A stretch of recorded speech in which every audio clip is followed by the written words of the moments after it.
All right, so we want to look at multiple regression. We looked at simple regression the last time. And whilst we're about to look at multiple, we'll refresh our mind with simple as well. But the simple is already inside. I just wanted to remember that in the case study we used, the simple regression, the R square for the price and quantity demanded was 75%. There was only price. The feature was only price. And the R square was 75%. Now that we are going to add more features, we'll check whether it will increase or not. So just to recapitulate what we've done before,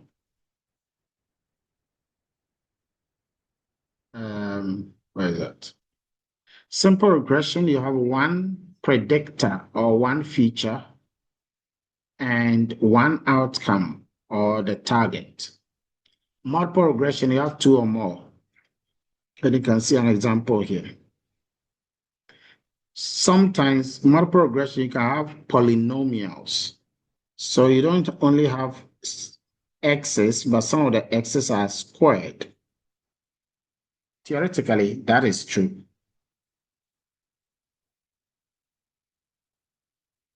And then you can have a situation of logistic regression, which is a binary classification, which most of you will do your longest your thesis on, dissertation. For example, you want to determine the probability of loan default. What is the probability that a customer will default the loan? What is the probability that a customer will churn? Will cancel his subscription of DSTV? What is the probability, that a patient has cancer or does not have cancer? So that is what logistic looks at. During the next semester, you will learn more about logistic regression. So the general multiple regression is given by y equals to beta naught, and then all the betas, j, will start from xj, where j is 1 to p. So the j is one of the independent variables.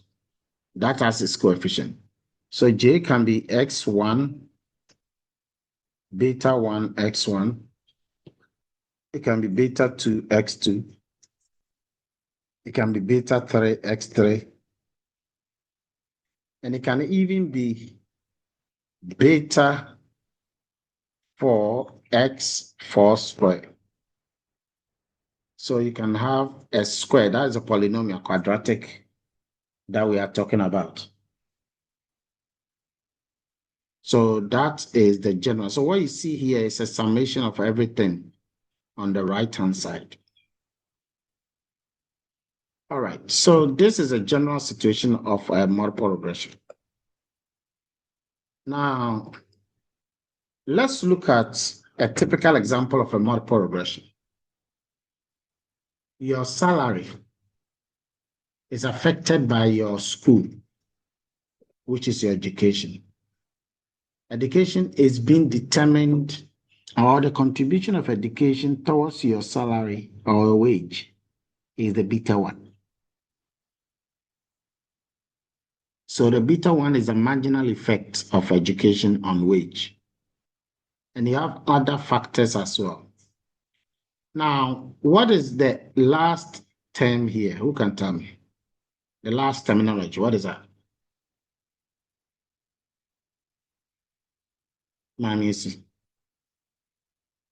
The error term. Very good. Now, the error term captures all other factors that could explain the wage, but have not been captured there, unexplained factors. That error term could be several things. I want you to take a guess of one of these several things that can affect the wage, but have not been captured in the model.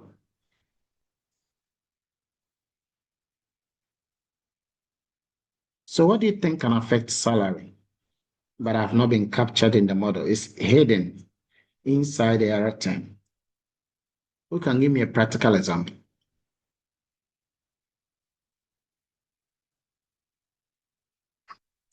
Your salary is determined by your position, experience, ability. But your salary can also be determined by your location. Do you agree with that? Your location. Yes. Explain. You can have the same kind of job as someone has in the US, but the person will be paid more relatively than you. For instance, a programmer or a developer in Ghana would earn less as compared to a developer in the States working for the same type of company. Excellent. Lovely. So you see, there are other things inside the errors, but have not been captured in this model. What other thing can affect the wage? The type of work, the type of risk, the type of industry. So there are some people, the nature of their work, like those in the mining and the airlines, the nature of their work requires that they are paid more. It's risky and several things. So that is a typical example of the error term. Now let's take another example. Your blood pressure is affected by your age, your weight, your stress, your exercise, your smoking status, and then your BMI. But of course, there are other factors contained in the disturbance term that can affect the blood pressure. Who can give me one?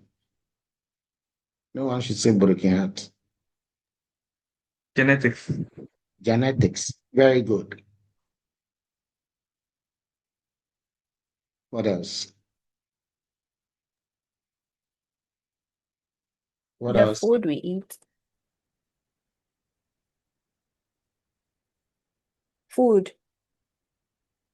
Say The diet. kind of food we eat. Okay, diet. So diet will capture everything that goes into your body, whether it's medication, alcohol, or food. Good. What else?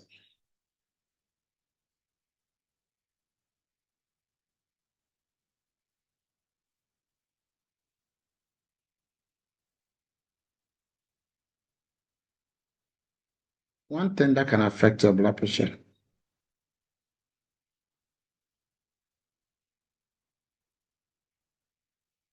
Sometimes some people say lifestyle. All of these things are lifestyle. Okay, let's go to the next one. The quantity demanded of a commodity is affected by the price, income, the price of substitutes and complement, advertisement, the price of complement, population. But there are other factors that are contained in the error, as you can see here. What are some factors that could have been captured but have not been captured by this model? Location. Location, very good.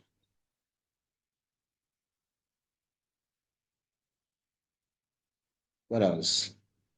Price. Go ahead. Inflation. Taste and preference of the consumer. What? The taste and preference of the consumer. Oh, it's usually very difficult to quantify. Inflation. Yeah, Marilyn. Workplace inflation. Okay, yes.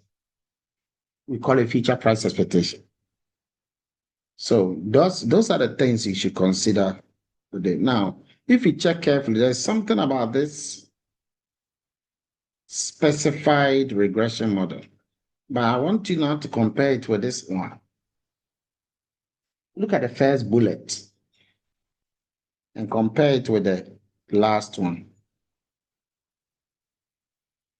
Have you seen it? There are two main differences between the first and the last one. Okay. I'm talking about the last written one and the first written one. What is it? What the bottom one is known as estimated regression equation. Estimated regression equation. But the first is known as specified regression model.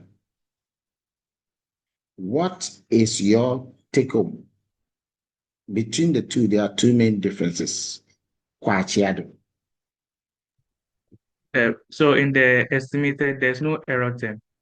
And we also know the coefficients for the bitters.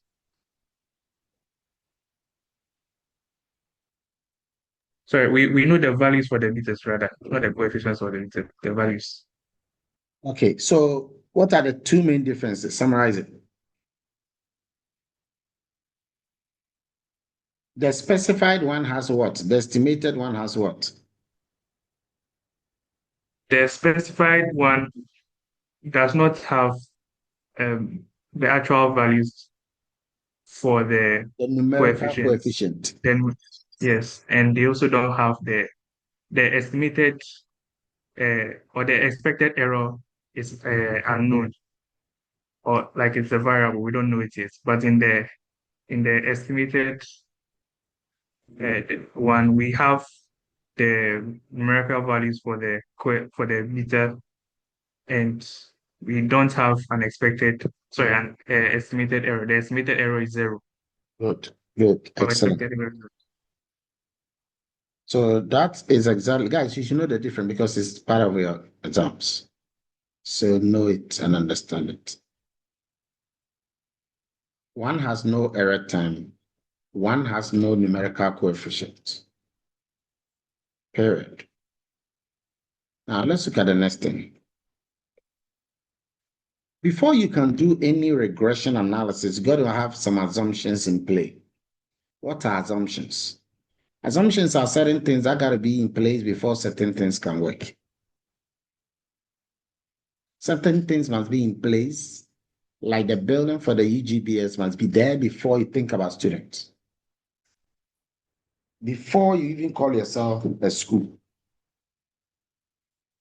So what is the thing that must be there before regression can work? One, linearity. The relationship between the quantity demanded and the price must be a linear function. They must be linear, not quadratic, not polynomial, but linear. Of course, you can change some things that are not linear to linear. In other words, you can linearize some things, but the first thing is that the relationship must be linear. Okay, so by that, what we mean is that it should be like this. Linear, those down sloping. Linear, though upward sloping. Linear, though horizontal. Linear, though vertical. So that's what we mean by they must be linear. The second one is what Ado said some few minutes ago. The error should be normally distributed with a zero mean. The errors are also called residuals. They should be stochastic. They should be random. They should be random. One particular error from one place should not influence another error from another. That's why you can see that we estimated the error given the independent variables. So we assume at that point, the independent variables are stable, are constant. And we expect the error time to be 0 on average. The next is dependence. The observations are supposed to be independent of each other. So your salary and my salary were recorded. Your salary must not be coordinated with my salary. There should not be any connection there.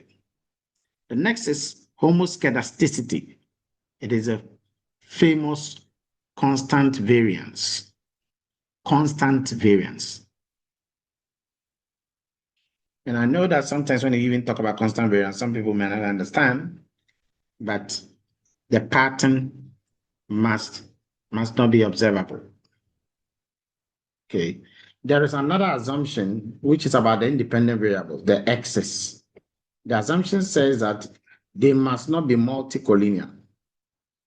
I think we've done this before when we're looking at correlation. Do you remember? Multicollinearity. Oh, it's not you.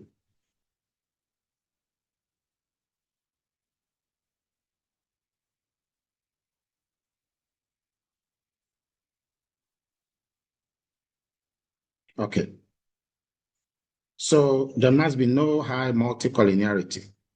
Okay. It shouldn't be difficult to disentangle the partial effect of one variable from the other on the dependent variable. And then the last but one is for those who run in time series. The errors should not be correlated over time. So the covariance between two errors must be 0 because the errors are not correlated over time. They must not be moving together.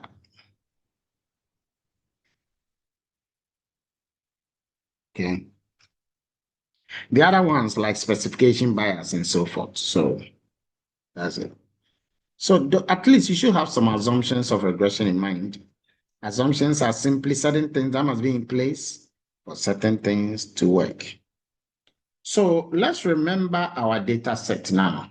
And again, I'll be toggling between the data set and this and here. Okay, I'll be toggling between. So this is that data set. And you can load the information of the data set. Like that. So as you can see, this is the data set. If I count on the previous, last time. Okay. And in this data set, we can load the data and we can pick some items within the data, or we can load the entire data. If you can remember, let me just take you back here. When we were having the data and looking at the first 4 rows,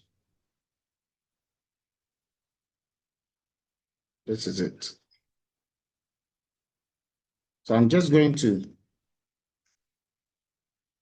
load the data here, and I will encourage you to be doing the same thing. Okay. So here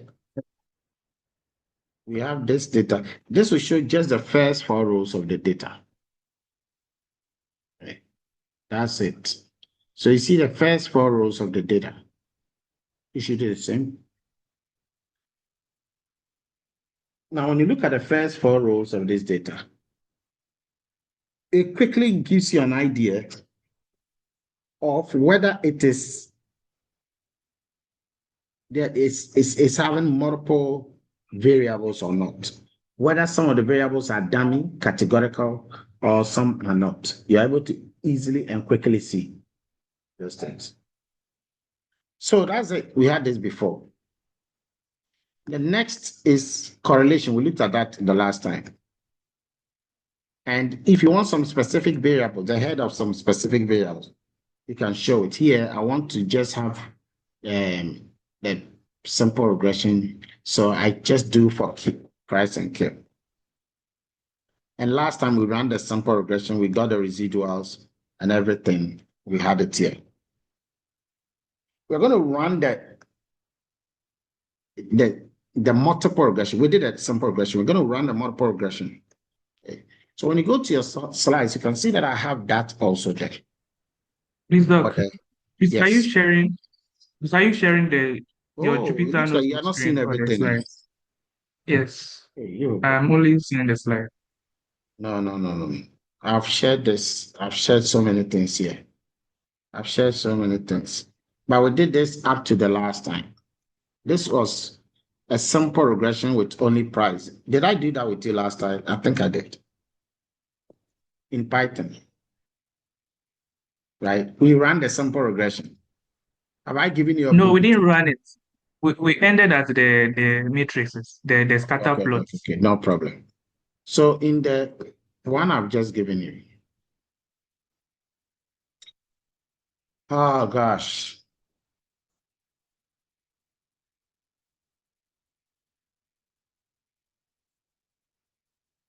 All right, so we ended here by showing this matrix. That's what you mean, isn't it? Yes, please. Okay.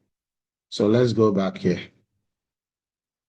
As for correlation, I'm not drawing that. Okay. I just loaded the data here to show just the price and quantity. Just the price and quantity.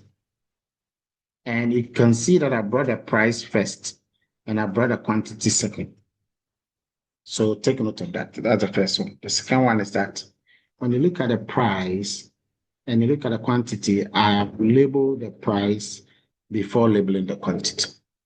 I can use this command here, which you all have, to run. Now check carefully.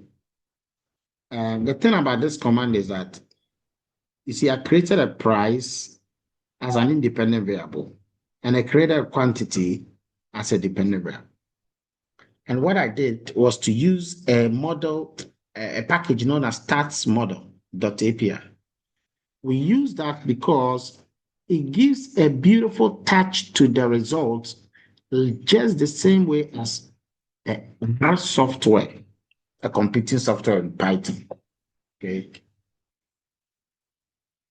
It gave a beautiful results to it. Yeah, Kwache.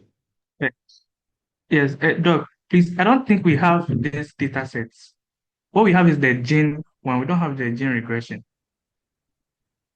Check the page. Oh. Have you checked the page? Okay. Yes, I only saw the gene, but I'll check again. See. Can one of you confirm? Because I know I posted it. I did it. Sir, we don't have it. Oh, then I may have given two. Just a second.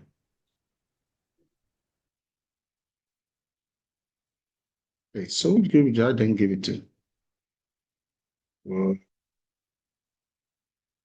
okay, so what? Can somebody say something on that page for me?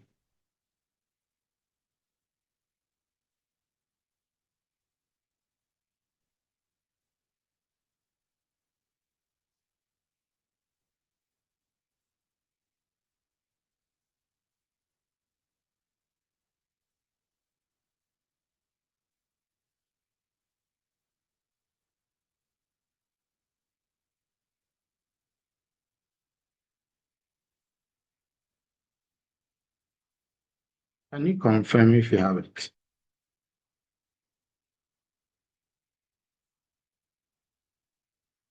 Gene regression. No, it hasn't come. It doesn't come. You mean when you open it with Jupyter Notebook? No, the file hasn't dropped No, in the the file, WhatsApp yes. page. Hey, Charlie, I'm making a mistake. Oh, you are right. I'm putting it on. I'm putting it on MSBA. But you, I say you should say something. You see, nobody did. That's the problem with you No, guys. Somebody Nobody. did. Someone did. Somebody said hello. Someone did. Someone Someone did. did. Say I did. Don't say someone. Just say I did. Just two people. So it didn't pop. You know. Just say I did. Only one person is doing it. That's it. If all of you have done it, it would have pop, pop, pop, pop, pop. Then I would have. But you said one person should do it, though. I You didn't didn't say say one all of person. us should. Yes, I didn't say one person. Can someone? That's what you said. Yeah, but you had that someone. No, I mean, once someone did, there was no point in me adding my voice to it. Well, I didn't think it was needed. People, you don't even talk on the page. You don't ask questions on that page. I don't even know why I created that page. I've created a page for you to be asking questions, but you don't ask. You don't talk.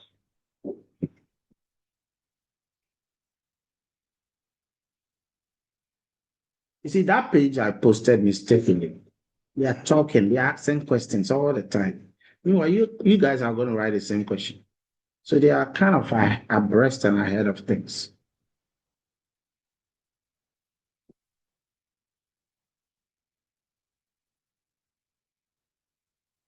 Oh, look at you. Are you a child?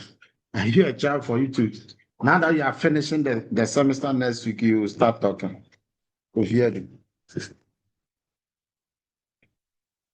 Okay, let's continue. So the price, this start models.api is a very powerful one because it takes you and give you a sort of result that mimics that of R. Anyway, so once you do that, you can run the regression. This result will give you the summary. The next result will give you the residuals. The next will give you the mean of the residuals. Okay, so let's look at it here. So you have the information here, so many information. Then you have the robust or non-robust type here. Okay. But look, the key one is the price. This one. That's a price. Oh my, that's a price. And then, so this was a simple regression. You can run it and confirm it yourself. And then you can now read the other statistics to determine the fitness of the model. But I'm not going to explain any of these things. I'm going to do that at the multiple regression. Okay, but there are some things you can do with a simple regression first. First of all, this command here, consider two subplots. It will draw the entire regression line. It was sized at 14 by 5. It will scatter plot the entire regression line, draw the line, put the equation in the graph. And then it will also plot the residuals. And you see that some of the residuals, very soon you're going to see, some of the residuals are above 0. Some of them are below 0.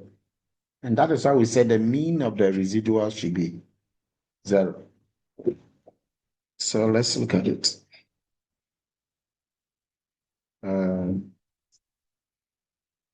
So we are going to run this command. First of all, I'm running the first one here. And then hopefully that shows up. It will have the entire regression. There you go. And then this next one will generate these beautiful graphs. Okay. There you go. So what do you see about the graph? You see that the dependent variable is a Q on the far left. At the bottom, you see the independent variable, which is price. Then the actual data is up there, is the blue. And then the regression line is giving us negative 14.26 price plus 390.38, which is a constant.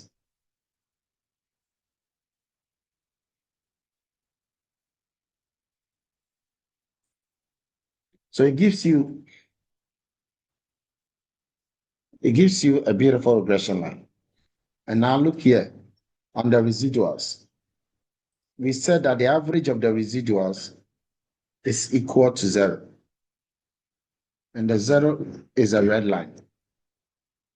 That 0 is a red line. Some are above, some are below. You can only do this in a simple regression. Okay. Now, everything that I did is in the slides as well. The results that I showed are also here, everything here. Now, let's go to the multiple regression now. In the multiple regression, we're going to run it on this GenBitters for the entire data set. We're going to use all numerical and all categorical variables. And I put it here that R was used long before Python came into existence. So some of us of the data science club, you know, the Python that we have can mimic the R script that we know. So it's easier now to toggle between transition from R to Python, Python to R. Now, in R software, instead of defining separate Y and separate X matrices, that's what they do. What R does is that you just pass the formula. You give it a formula. of the form say that the dependent variable is distributed as x1, x2 up to the number of x's that you have. So you just pass on this formula. And what the R does is that it takes care of the rest. It will turn out that the stats model that I installed includes a whole library for doing things in the R way. And I love it. But you have to first of all import the stats model, the library, the API, in addition to the library. And then you can now run your regression. So this is it. This is our data set. Let's recall our data set. This one says show first 4 rows. I want to do 8 rows. Okay. So now it's showing all the 8 rows. Fantastic. We are good to now go. We are going to import the stats model. If it's not there, you got to force install. We label the data as gen, and then we use the SMF OLS formula. Now watch this. So you see that the first variable that comes is the quantity demanded, followed by the PCM, LOC, OCC, REL. That is it. And then you can run the results. You're going to get this beautiful result. Let's see.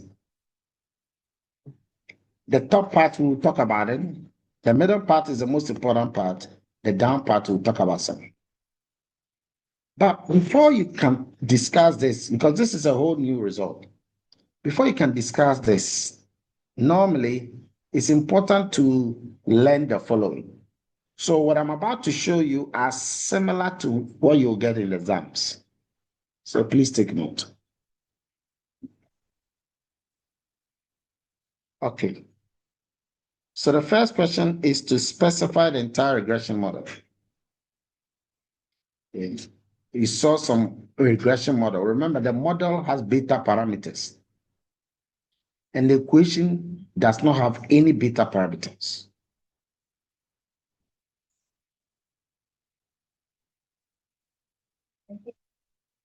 Are you following? Are you guys with me? Yes, sir. All right. Sir. Yes, please. Now watch it. This is where you can be overwhelmed. In the exam, I'll ask you this question. Specify the entire regression model based on your results. But of course, I'll use a different data set. What you should notice that you should write the name exactly as it appears in the results. So when you look at the results, the intercept is there. You can choose to bring it or not. But the next variable is our variable. Okay, it's a variable that we put in there for you. You see the way it's been written, LOC square bracket T dot urban. Exactly like that, no change. Don't go and use synonyms and antonyms. Just write it exactly as it is. And so the same way as it is, the ordering doesn't matter, but the name and spelling. So that is what you see here for this top one. See, it says that using the same data labels as Python produced.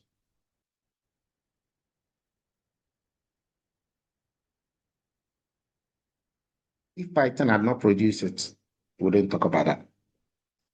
Learn how to specify the entire regression model.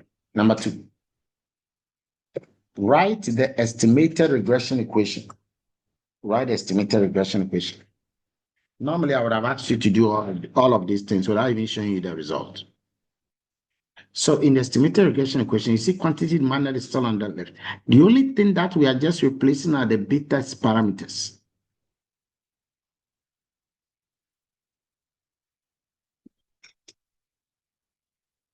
Okay. So note how you are only changing the beta parameters with your numbers. That's all. Everything else remains the same, but also the error term has been gone. So this error term on the far right, it will not appear in the estimated because by that time, we have assumed that what?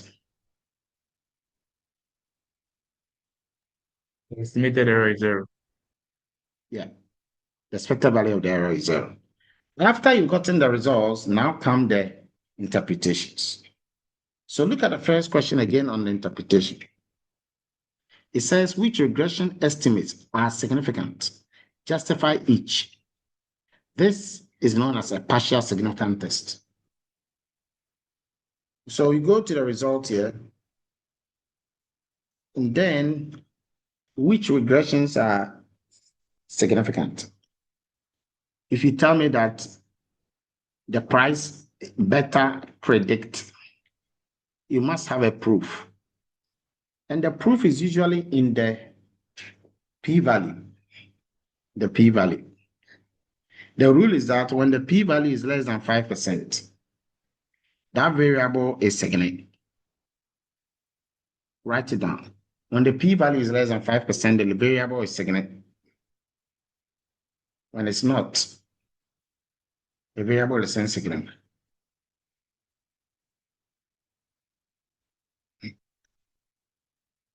No question on that. So let's start with the intercept. Look at the intercept here. Okay, the coefficient is 280. The p-value is 0. So what would you say about the coefficient? Is it significant or insignificant? By the way, we use 5% default. But if the question specifically mentions which percent default, you should indicate that.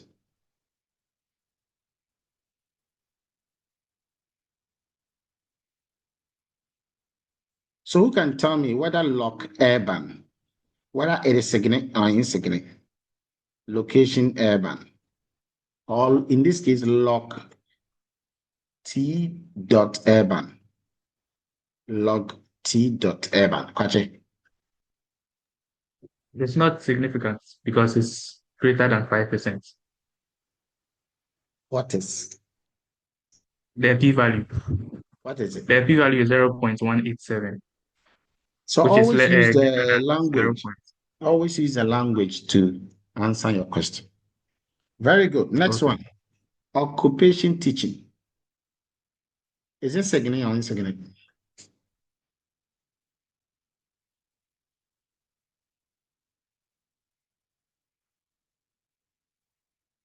Marilyn. It's significant because the p-value is less than 5%, which is 0.00. Occupation training. Well done. Occupation training. What would you say? Significant. Religion Christian. Significant. Religion Muslim. Significant.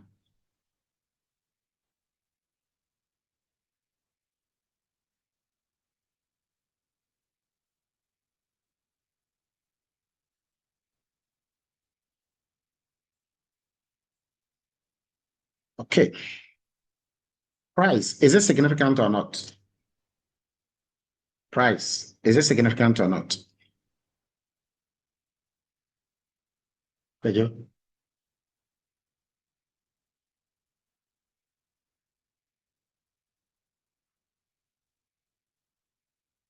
Could you go ahead? Marilyn. It's quite it's zero. It's not significant because the p-value is 0.053, which is greater than 0.050. Exactly. Exactly. What about C? Complement price of gin. Is this significant or insignificant, Marilyn? It's significant because it's less than 5%. Okay.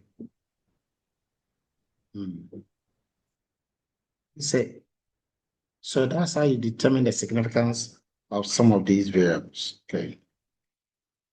Determine the significance of variables is very crucial. Very, very crucial.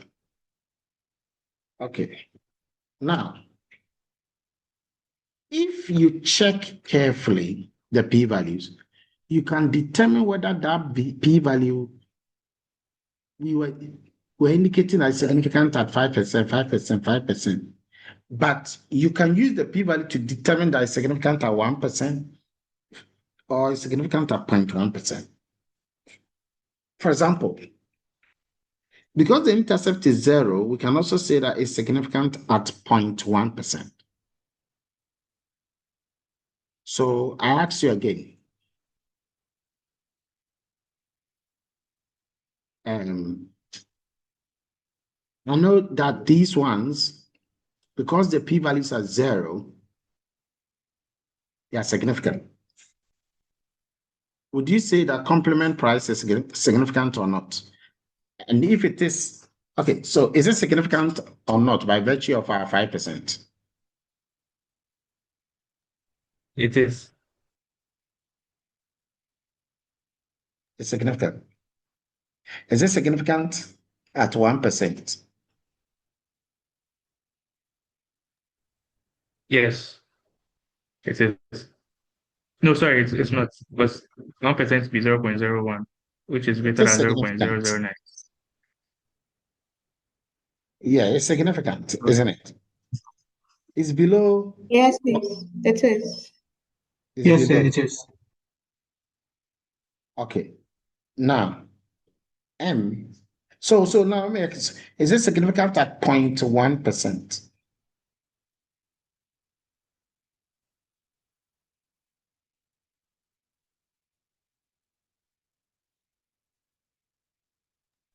It is not significant because that's greater than 5%.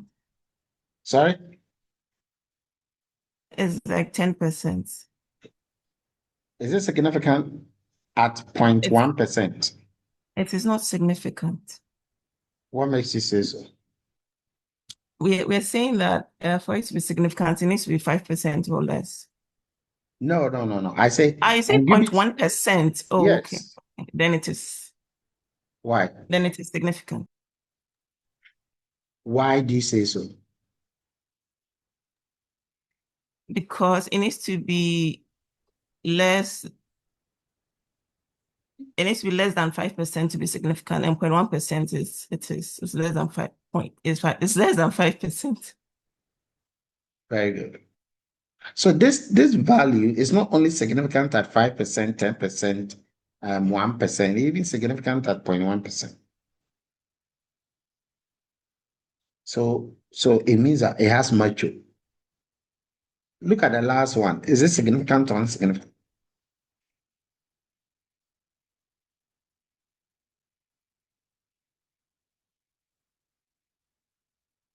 Okay.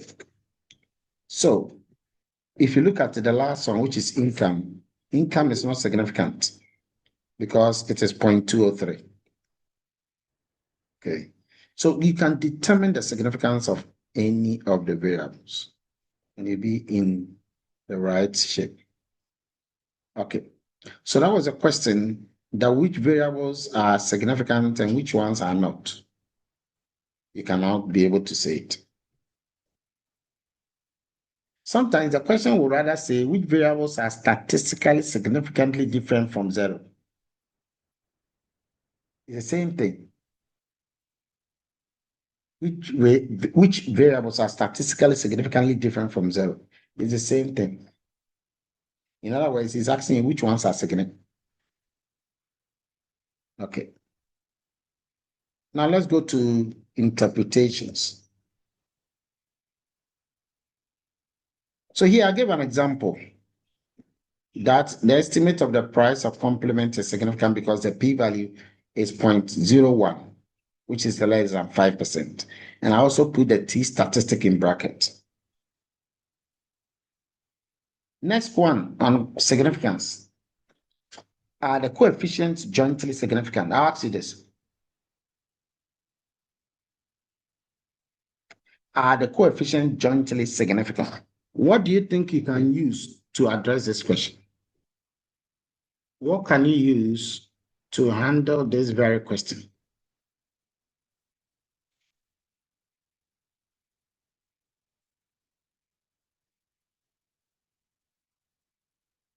Yes, Kwache.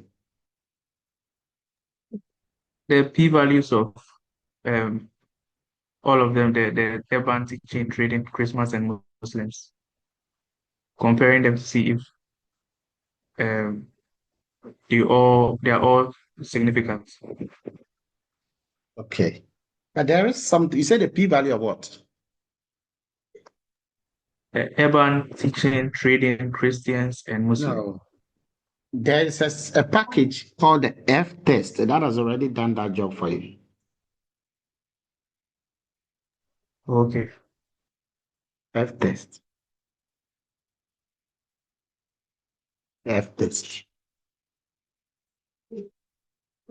So what does the F test do? You look for the F test and tell me the F test statistic. Who can tell me the statistic itself before we go to its p-value?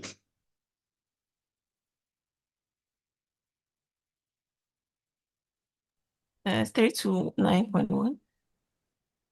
Sorry? Is it like 329.1? Good. That is a statistic. What about the p-value? It's approximately what?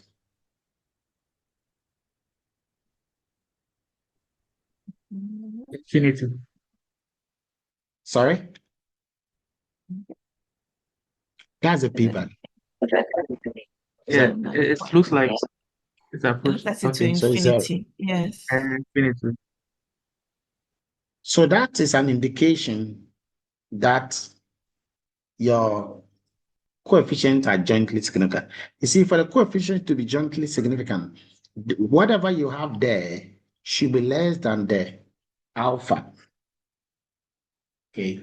For there to be joint significant established, that's it.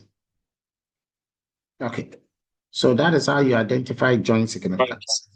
Sir, Do please, you can mean you the come again? probability? Yes, please take it again, sir. Okay, let me write it here. Okay. Since the probability of the F statistic is equal to approximately 0, which is less than 5%. We have enough gravitas to reject the null hypothesis of insignificance.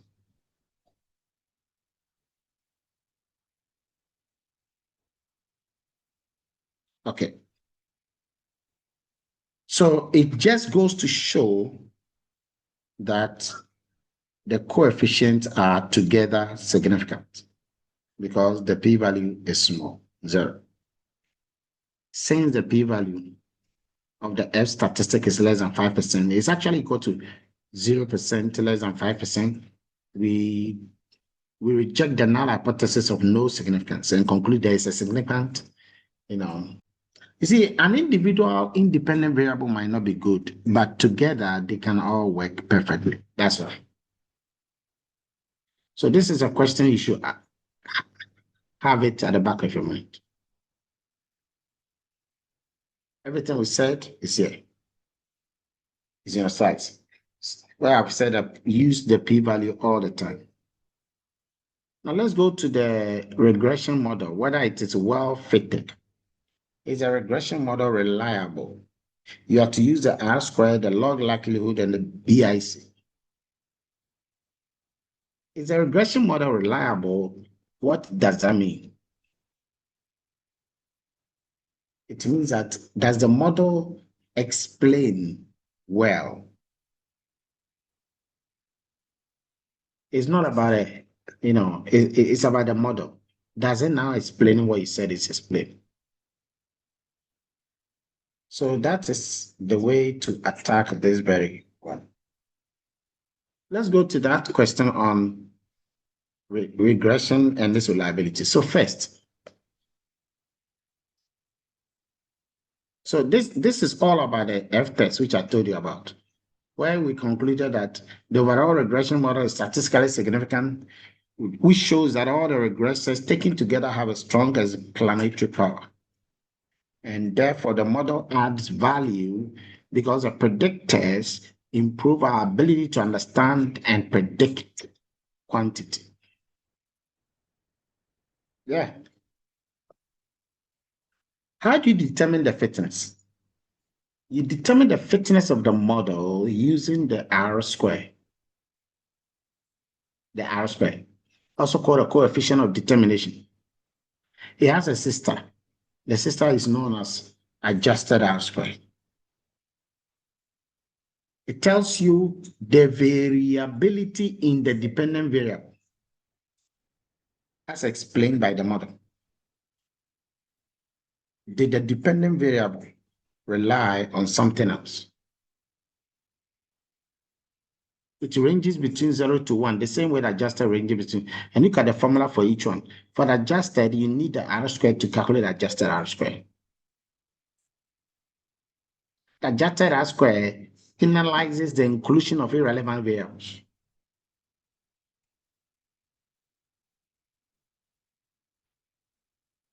So look at the formula. You'll not be asked to write any formula. You'll be asked to rather interpret. So let's go back to our own. There's another approach of determining the fitness of the model, and that is a log likelihood ratio. This is it. I think we'll come back to that. So let's look at our R square. If you check our R square in the result table, let's go there. When you go here, you see that the R square has got a value of 99.7, 99.9, approximately 99%. That is a R square for you. That is a R square for you. What does this tell you? Is our model, regression model, well fit? Well, you can use the R square since it's greater than 50%. You see, the thing is that anytime, according to her Black, if the R square is bigger than 50%, it's reliable. If it is 50% or more, it's reliable.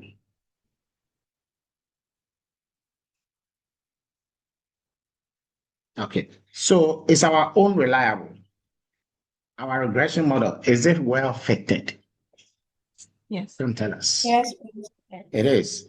How do you interpret that 99%? You say that 99% of the variation in quantity demanded is explained by all the independent variables. That's how you say it. So it goes to show that there is a strong fit of the model. So R square is a very powerful metric for determining statistical significance. There's another one, the log likelihood ratio. It is always negative. This value is always negative.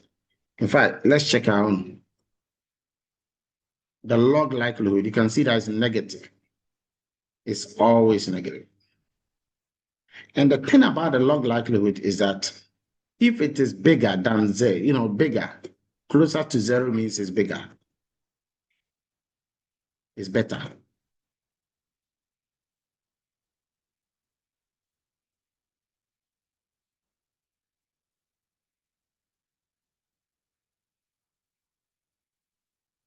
Okay. So in our own, would you say it's good or it's not good? Negative 102.94 is very good. Okay. It's very good. It means that, we have a better fit of our regression model. Okay. Another one they use is the Bayesian information criterion. I just have to show you these because these things you might meet them somewhere. Okay. It's a very simple thing. The same way you interpret all the rest, that's the same way you interpret this. That's the same way. Okay, so there's no wahala. Now let's go to our question. Next one. Interpret the coefficient of income and that of teaching occupation. Interpret the coefficient of income and the teaching occupation. How will you interpret it?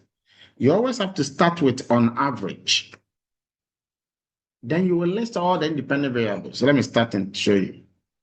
You can write, because what I'm about to say is not in the slide.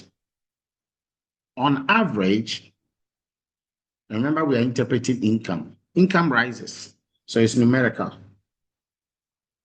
So we start by saying on average, given the price and complement price of gin.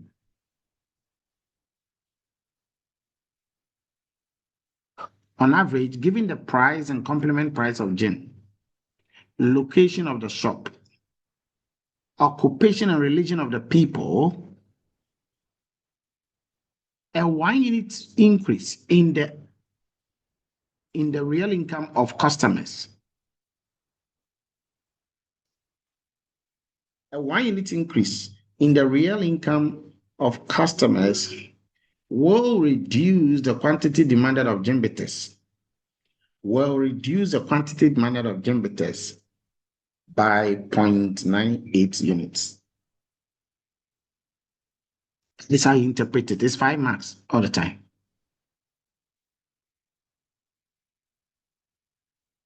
So you got to learn how to interpret. Remember, I had to mention all the independent variables, except the one I was interpreting. You can't say that holding all other factors constant. Factors being. Go and hold them. So by interpreting it like this again, but this is numerical. What if it's categorical, like occupation teaching?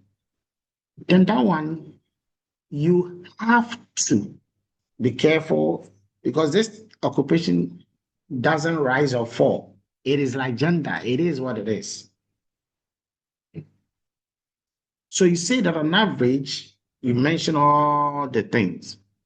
Quantity demanded of the gin bitters is expected to be 19.43 units less. Now remember, we are interpreting teaching. 19.43 units less. Look here.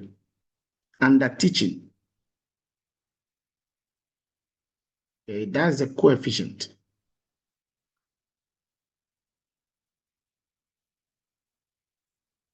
It's a very, very interesting thing. So, because it's static, you say that quantity demanded is expected. You have to use the word is expected because it's static, it's not changing. That's what the less, you know why it is less. But then there's another one which was, you have to compare it with the reference category. Remember, the reference category is the one that was never brought in the result. In this case, fishes. Let's go and see. There was occupation teaching which was provided. Okay. And then there was occupation trading, but there was nothing on fishes.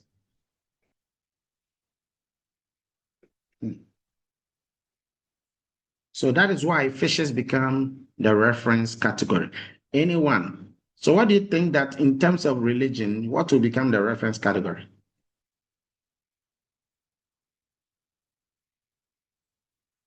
What will be the reference category for religion? It is always the one that is not part.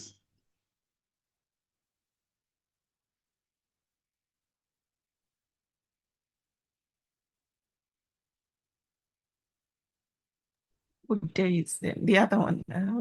Sorry? I think Buddhists.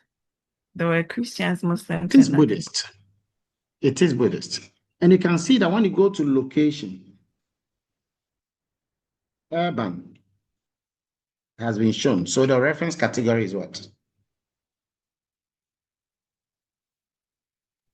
Rural. Exactly. So you should know, anytime before you do your interpretation, remember the reference category before you start. So that's why we said that 19, we said it here, 19.43 units less for the negative in front of it. If the people are teachers than fishers. If the people are teachers than fishers. That's how you interpret it.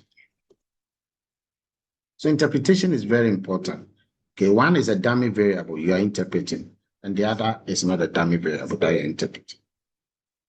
Guys, this is how you execute multiple regression. There are a lot of other things you do with multiple regression.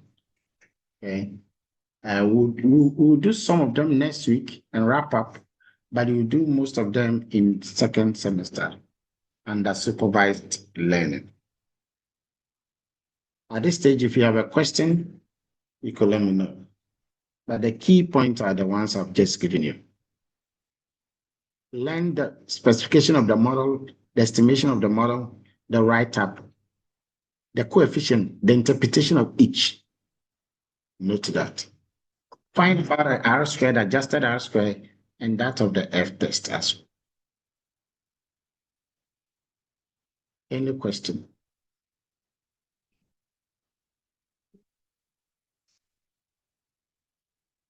Any question? All right. So I wish you all the very best.